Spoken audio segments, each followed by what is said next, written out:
วัสดีครับมาพบกับข่าวพยากรณ์อากาศนะครับสำหรับภาคใต้ฝั่งตะวันออกนะครับประจำวันศุกร์ที่30พฤษภาคม2568นะครับเราก็มาแลกกันว่าสภาพอากาศในพื้นที่ภาคใต้ฝั่งตะวันออกเนี่ยจะมีสภาพอากาศเป็นแบบบ้างนะครับ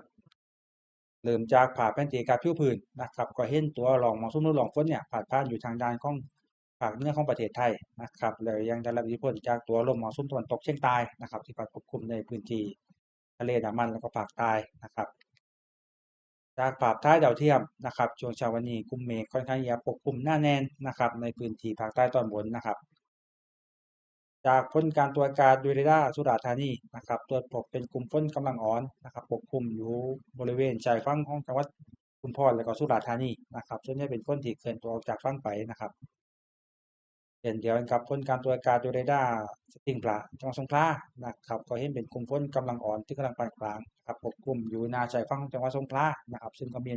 แนวโน้มจะเคลื่อนตัวออกจากชายฝั่งออกไปนะครับในส่วนของรายงานอุณหภูมิภาคใต้ฝั่งตะวันออกนะครับอุณหภูมิสูงสุดเลยว่าวัดได้ 36.0 องศาเซลเซียสนะครับที่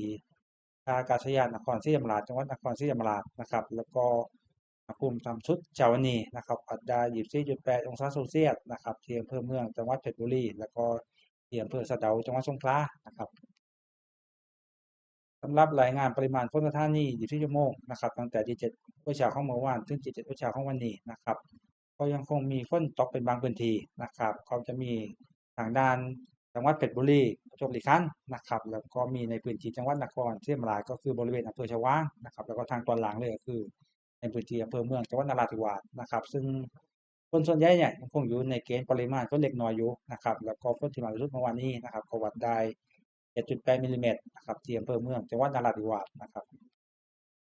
มาถึงพยากรณ์อากาศภาคใต้ของวันนี้นะครับวันนี้ฝนในพื้นที่ภาคใต้ของออกเนี่ยคงมีตกได้เป็นบางพื้นที่นะครับส่วนใหญ่จะมีการปกคลุมค่อนข้างเยอะมากนะในช่วงเวลาบ่ายถึงหัวค่ำนะครับสำหรับเกณฑ์กระจายฝนนะครับถ้าเราแลในพื้นที่จังหวัดเพชรบุรีนะครับประจวบคีรีขันธ์ชุมพรสุราษฎร์ธานีนครศรีธรรมราชตะลุงสงขลาปัตตานีเนี่ยจะมีเกณฑ์กระจายฝนเนี่ยอยู่ในเกณฑ์ร้อยละ30ของพื้นที่นะครับส่วนในพื้นที่จังหวัด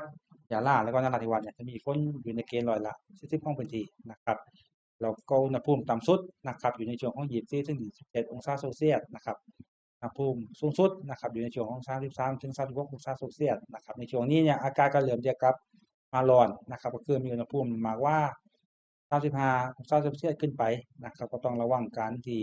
ทำงานในพื้นที่กลางแจ้งนะครับแล้วก็ต้องระวังเกี่ยวกับ